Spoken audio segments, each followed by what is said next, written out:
The European champions come to Kenilworth Road on Sunday afternoon. It's Community Against Corruption. James Cunliffe, the Lutonian journalist, alongside me to preview Luton Town versus Manchester City. Ready for this one, Jimbo? Ready I'll ever be. Hit the music. Can you believe it? We are Premier League! Yes! I love this town. I love this town. I love this town. You know what I love about this town is actually you. Everyone in it has got these massive souls. We're Luton people, and that's what we care about.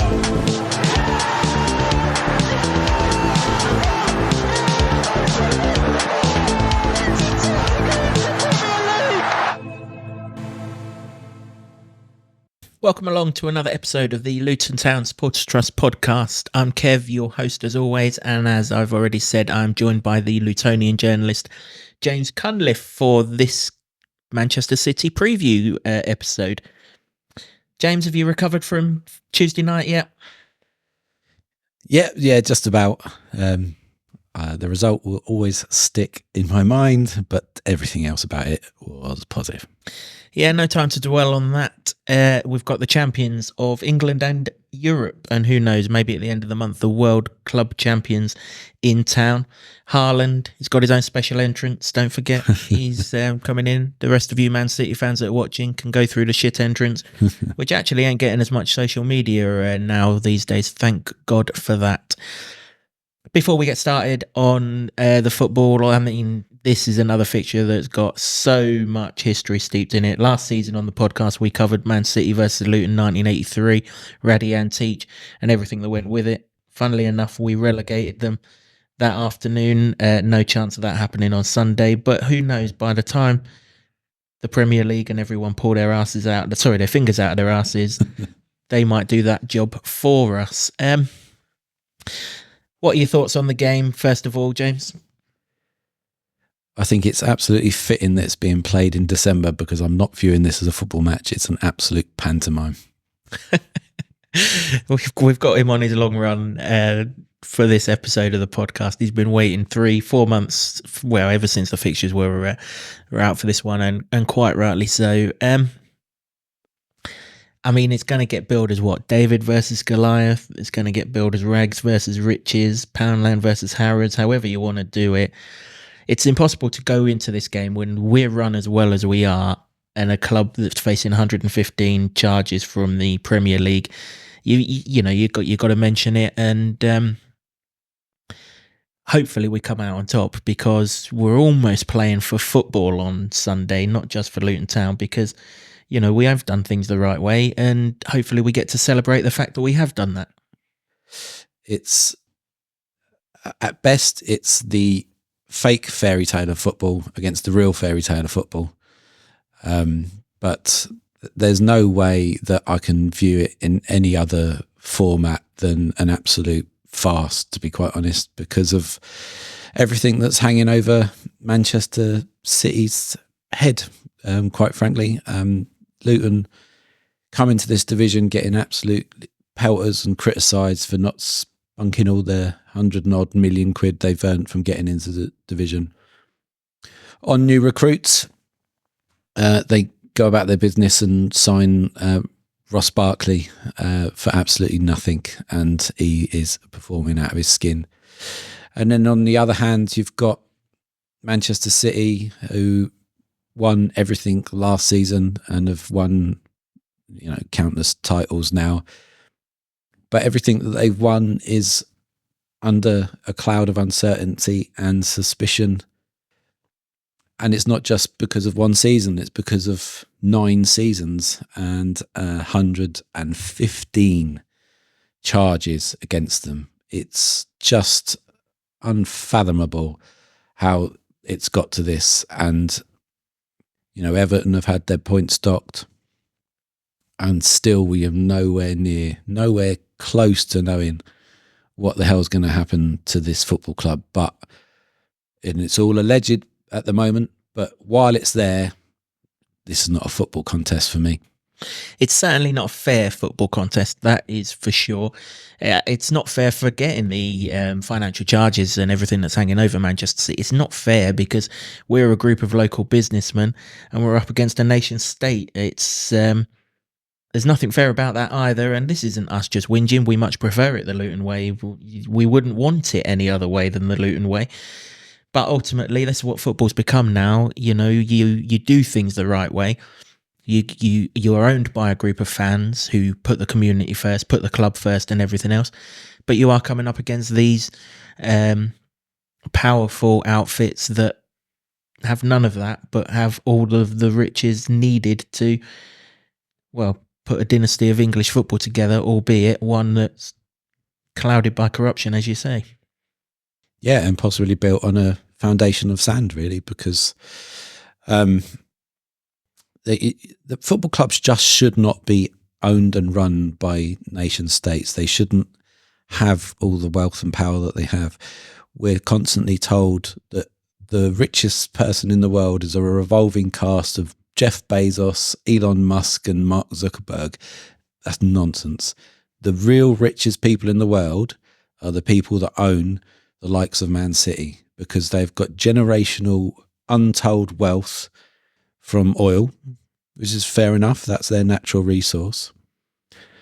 But they have bought these clubs as playthings, one, in my opinion, but mainly, and the most worrying thing, and it's what gets glossed over all the time, is it's a sports washing project to embolden their reputation and their standing in the world. And people will look at Manchester City and go, oh, but they play great football and they've got Pep Guardiola and the best striker in the world, and they sweep all before them, they've won everything. And like, but would they have won this if they hadn't had all that money and, again, allegedly done it in an underhand way, a potentially underhand way? Because I don't know about you, but the last time I was slapped with 115 charges, this is just me, I absolutely came out in public and said, nope, none of these charges are founded, and I will prove them straight away. And then I set about just hiring all the most expensive lawyers I could to find every loophole and red tape and wrap it up in that red tape in a nice little bow and draw out the process, because that's what I believe I should have done to prove my innocence. Now, that's just me. It's just me that did that. I don't know what Manchester City had done, but that's the way I go about it when I get slapped with 115 charges of anything. Did your lawyers choose the trial date way down the line as well, as Manchester City's ones have allegedly done? Don't know, mate, because we've managed to kick these 150 charges that I got into the long grass. So don't know, mate. But that's exactly what you should do. That's exactly what you should do when you get charged with wrongdoing. Rather than prove your innocence straight away, do that. That's what I did. It served me well. Sky Sports is the place for this game on Sunday afternoon. If you do not have a ticket to the game is, as you would imagine, already sold out. 2 o'clock kickoff. It's a different time to the Liverpool one, so be aware of that. 2 p.m. It's the first game of Super Sunday, where hopefully no idiot on Sky is going to come out with that ridiculous line that the BT Sport commentator came out with after the Champions League final about it being the greatest fairy tale in football, which was an absolute load of bollocks. We all know the greatest fairy tale in football happened the Saturday before that at Wembley Stadium, and we're going to celebrate that fact on Sunday afternoon by hosting the European champions. Let's turn it to football for a little bit. They are a good side. Yes, this team has been built in a way that, if all the charges are to be proven correct, and in a way that it shouldn't have been, but nevertheless, they are a good side. They are the standard setter in the country based on the amount of titles that they've won recently. I still personally believe they'll win the Premier League this season. I hope they don't win on Sunday, of course I do, but they are a football team that is good because, you know, that They're every bit as good as what their sort of achievements merit, even allowing for like what you just said. So it's going to be a very, very tough game. It is going to be a very tough game, and I think it'll probably be tougher than the Arsenal game. I agree. On Tuesday night. While they are as good as they are they only as good as they are because of everything that they are alleged to have done? We don't know, because nothing's been proven. Nothing's gone to court. Oh, nothing's really been released either, has And it? nothing's been released yet. But, you know, Luton are a community club run by local people, run by fans, for the fans. And I love that. And everything that Luton do off the pitch, in terms of looking after their fan base, the first club in England to pay the national living wage, all these things that say that they care about the community. That's what I want to see off the pitch. That's why I'm a proud Lutonian. On the pitch, Luton are a fairytale club. They've set the standard for every single club outside of the Premier League in this country to say this is what you can achieve with a good plan and consistency. You don't need to break the bank. You don't need to do anything else than have a good plan and build your club up from the ground with passion and heart. I'm not saying that Man City fans, that they don't have passion and heart for their club. I used to be very, very fond of Man City in the 90s when I got into music because of Oasis, and Oasis are obviously passionate Manchester City fans. So I had a sort of soft spot for them. Only that, a soft spot. But they were a club like Luton at the time, yo-yoed up and down the leagues. And now they are the team that sweeps all before them because of this money that they've had come in. And not only money, they got gifted a stadium, because that stadium was built for the Commonwealth Games. They got a stadium.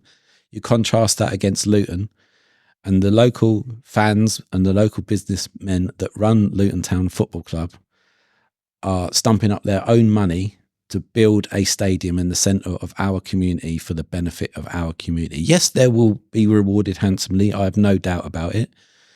But they've done that, and they've done it off their own back to try and progress this club. Whereas the untold wealth and riches that the owners of Manchester City did got gifted a stadium. I mean, it might have been gifted before they turned up, but they were previously owned by a very wealthy Thai prime minister. So it's not the same. It's not a level playing field in the slightest. Luton can do their very, very best to make it so on Sunday. But I absolutely still refuse to see this as a proper football game. But a football game will be played, and I think we both agree that the best striker in this league, if not the world, is coming to Kenilworth Road. All the jibes, obviously, Gary Sweet said he's got a special entrance for him. Erling Haaland, of course.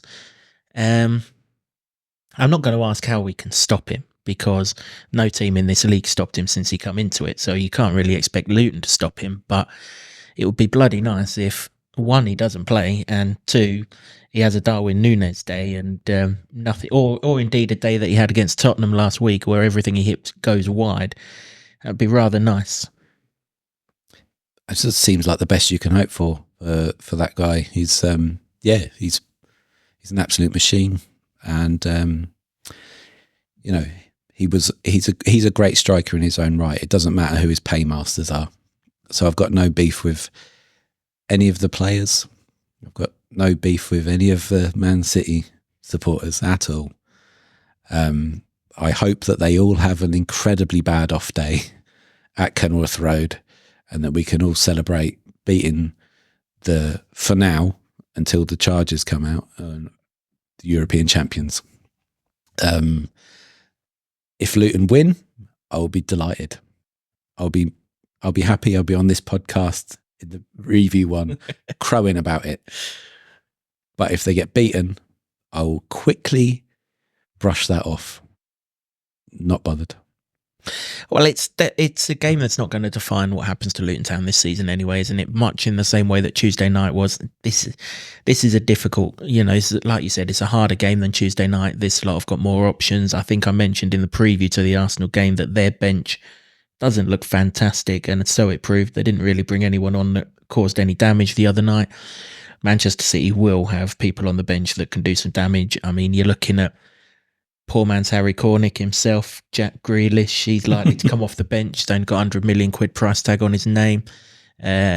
Copious others that are on that bench that are decent players. Obviously, Haaland's the threat. We hope Tom Lockyer is back. We're doing this podcast before Rob's press conference, as we always do, so we can give you as much time to enjoy it.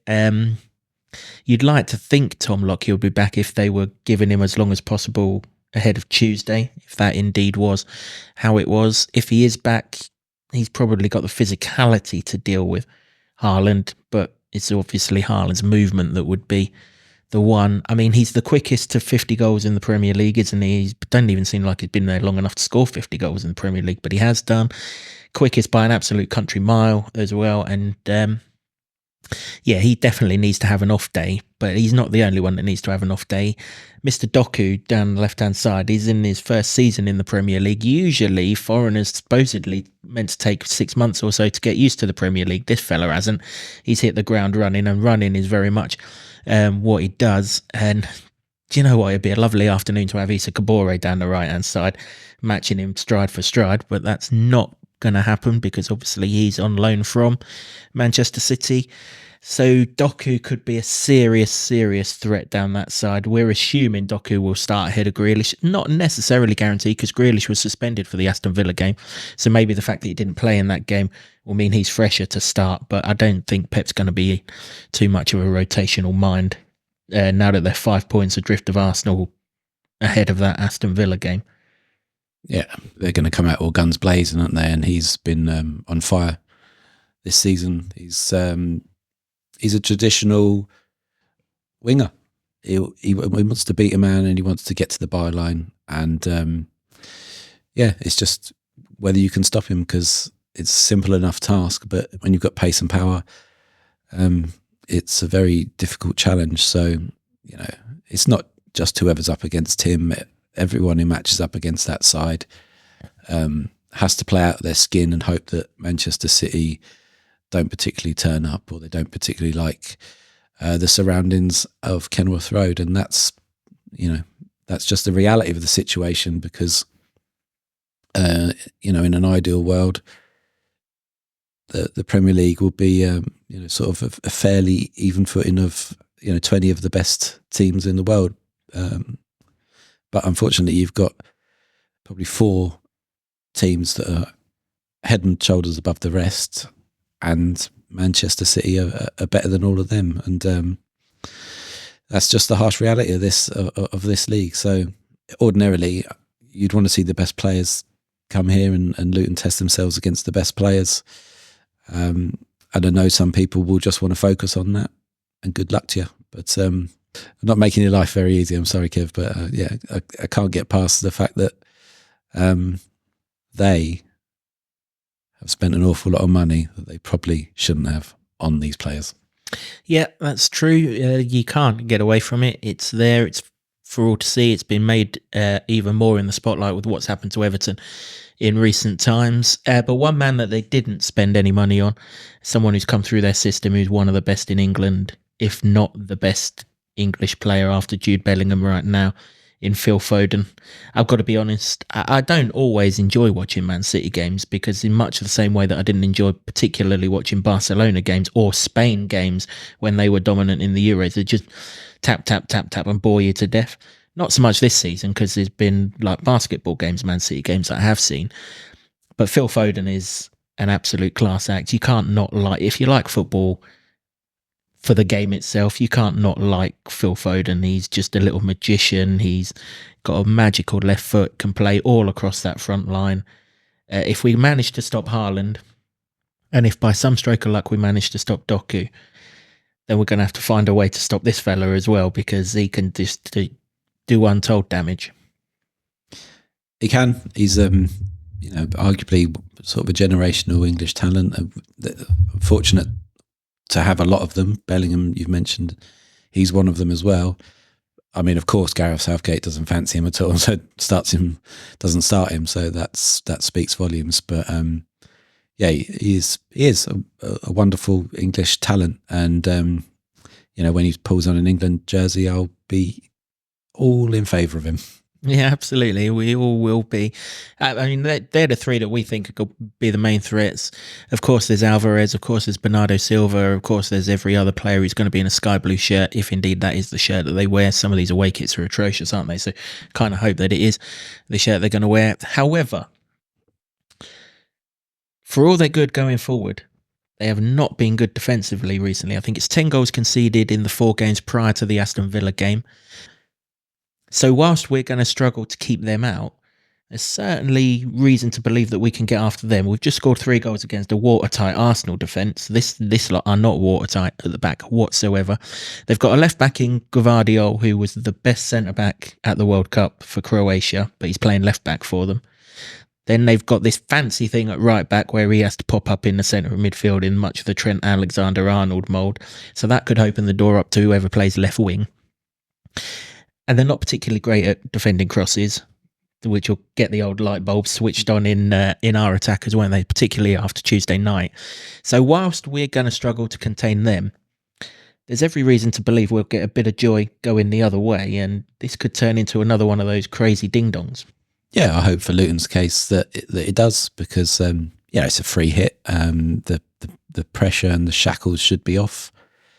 The crowd will undoubtedly be up for it, because what's more English than wanting to see the very best get a humbling? I'm all in favour of that. So there'll be a lot more Luton fans than usual on Sunday afternoon, won't there? Liverpool will be Luton fans, Arsenal will be Luton fans, Man United will be Luton fans. Pretty much everyone who's not a Man City fan will be a Luton fan, particularly as it's the first game on television on Sunday. Yeah, you're probably right. If you win a title, you're there to be shot at, and they've won everything in the last season, with probably more to come in the next couple of months. And I hope they enjoy it. I hope they enjoy it while it lasts, because if enough of those charges are proven, then I'll be calling for them to, and I hope that lots of other people are calling for them to have titles stripped and then to get relegated. Well, if they are proven and that does happen, then they'll be winning a lot more titles, but they'll be the ones that we've just passed on the way up over the last 10 years or so. Certainly if Rangers and Juventus for other countries are anything to be concerned. The Luton team then, we've got to preempt what we think might happen once again.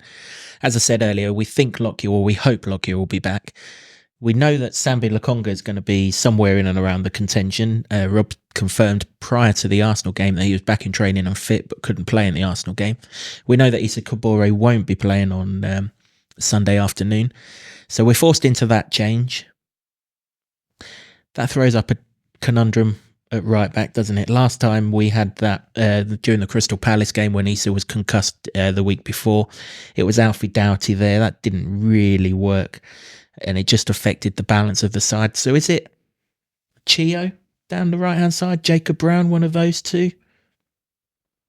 Yeah, well, I mean, potentially. I mean, he's already given Brown a trial, hasn't he, in wing-back situation at Brentford.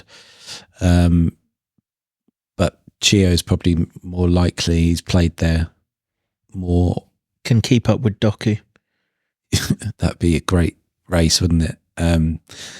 But then he's not on the same side as Kyle Walker, is he? And Which then we all want we to don't see. get to see that No. race, which is one of the few redeeming features of this fixture, I think. So Doku is the man at the moment, isn't he? So if he can nullify that threat, then that would be great. Put him right up there in the shop window even more than he is.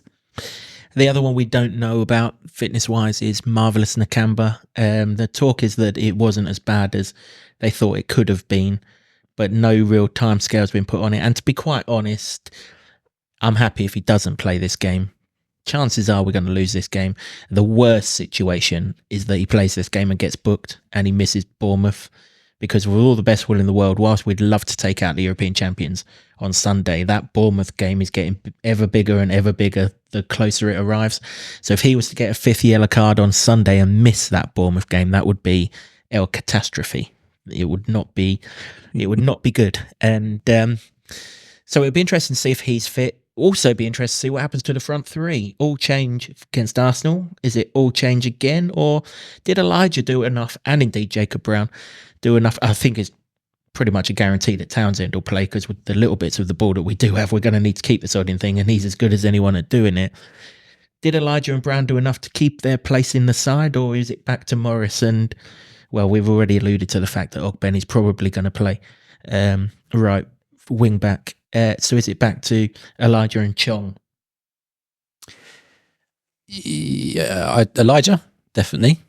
I think he did plenty in that game to warrant his starting berth, justified that, scored a goal, obviously, and looked really up for it. I think he'll be up for this one. And if crossing is going to be Luton's best option for getting anything out of it, then a bit of height in the box is not going to be a bad thing. Brown or Chong is a tricky one. I wouldn't say Chong had his least effective game coming off the bench, I think, against Arsenal, and Brown was very effective in chasing down the Arsenal defenders who wanted to play it around the back, and undoubtedly that's probably what Manchester City will be doing, and you don't want to let them have it. You want people to chase and harry, which is what they did against Arsenal. So maybe the chaos football element that Rob Edwards was talking about, I do like the sound of that, warrants Brown. So I'll go Brown. Sounds like an alternative TV program, doesn't it, to the Big Bang Theory or something, the chaos element. And listen, this game's going to have to be as chaotic as it can possibly be. If they start stringing passes around and having the cigar out, then it's going to be Sheffield United, Newcastle proportions. But it won't be like that. We know it won't be like that. We've worked it out now that teams that play on these big wide pitches and like to stretch the play can't do that at Kenilworth Road. There isn't enough space for them to do that, and that's why we can play like we do at Kenilworth Road. Who in that opposition, though, is there to target? I mean, yes, Gvardiol doesn't play left back very often. That is indeed if he plays. They sometimes play Ake down there, don't they? He's another centre back who plays left back. In fact, their whole defence, apart from Walker's, centre backs, isn't it? And then John Stones will pop up somewhere in amongst the formation as well. Probably not going to get much joy out of Kyle Walker down the right hand side, even as fast as Chio is, if indeed that matchup does take place.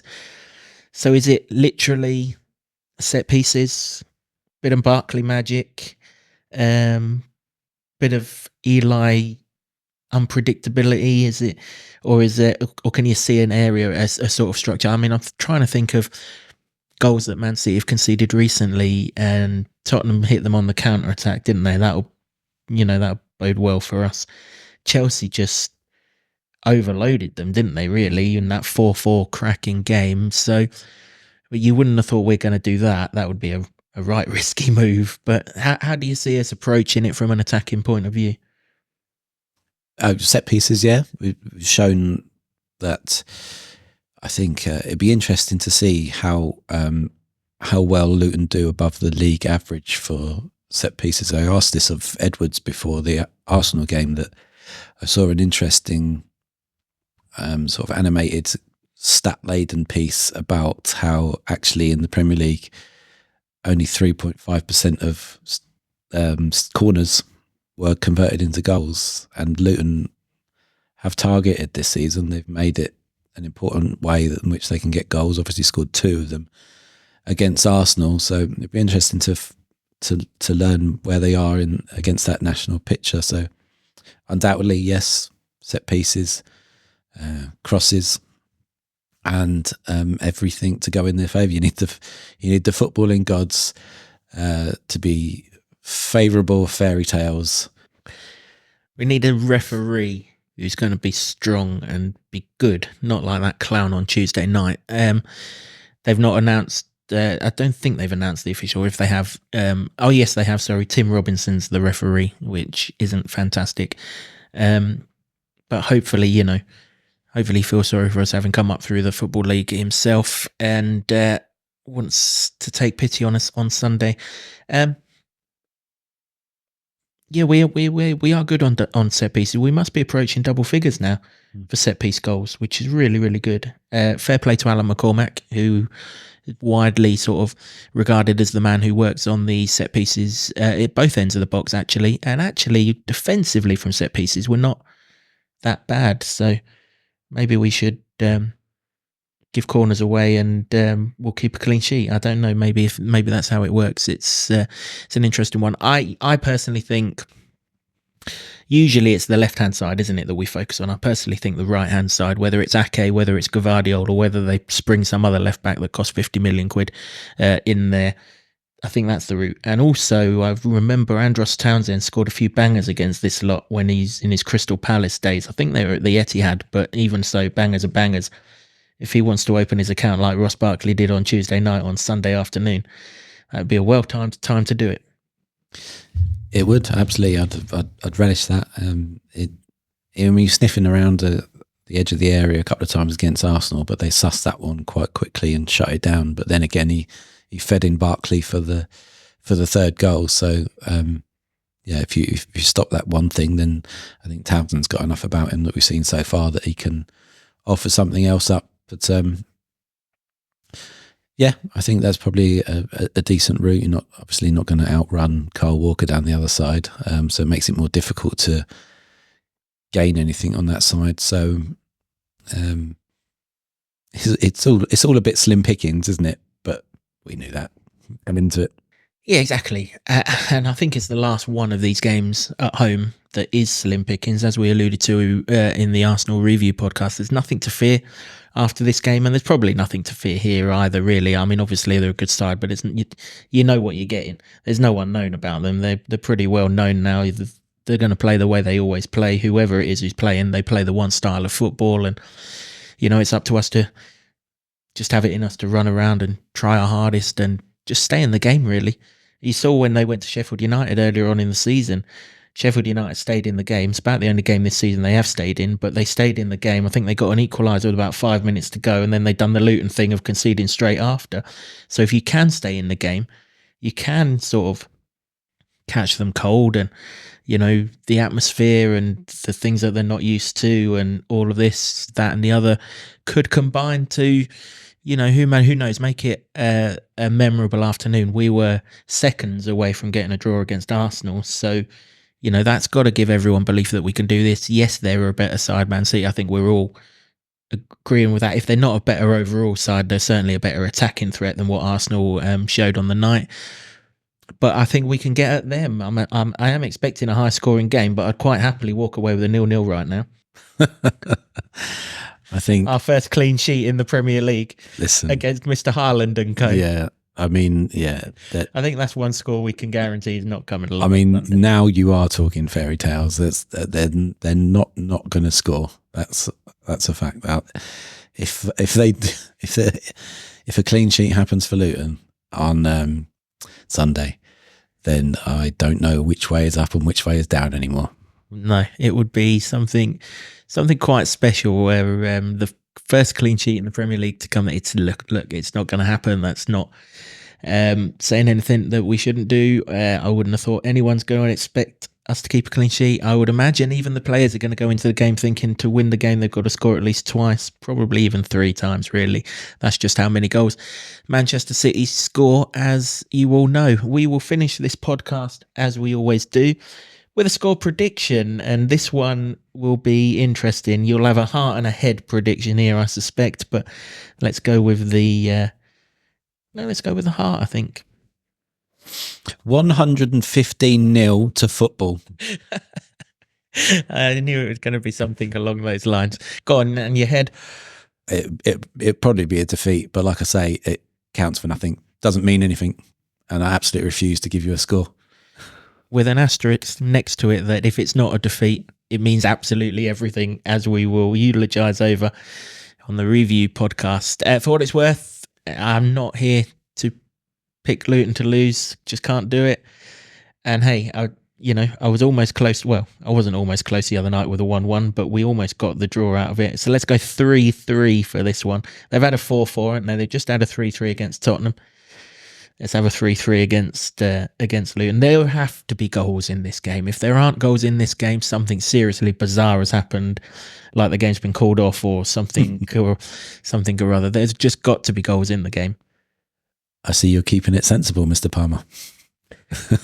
I am indeed. Yep. At the time of recording this, no TV interviews are lined up. It's the first time in 3 games.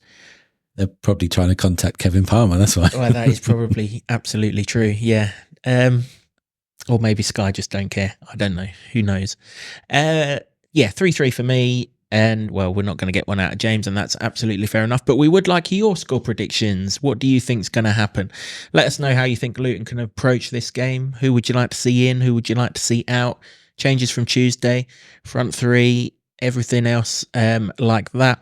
Let us know in the comments. As always, if we get a correct score prediction, which funnily enough we didn't in the Arsenal game, we will give you a shout out in the review podcast, which this week will of course be out a day later because the game takes place on Sunday. We'll hope to get that out to you on Tuesday morning.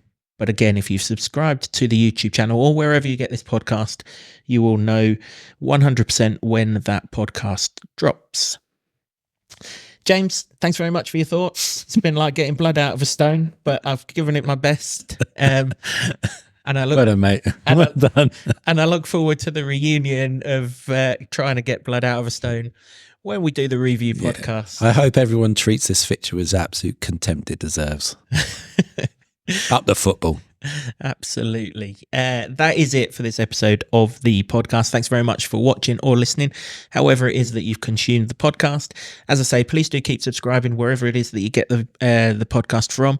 We do really appreciate all of your support, as we do the support of the Hightown Club, who have hosted us for this episode, to Sean Grant and the Wolfgang for the intro music, and to Ed Smith Creative for all the designs that you see on set.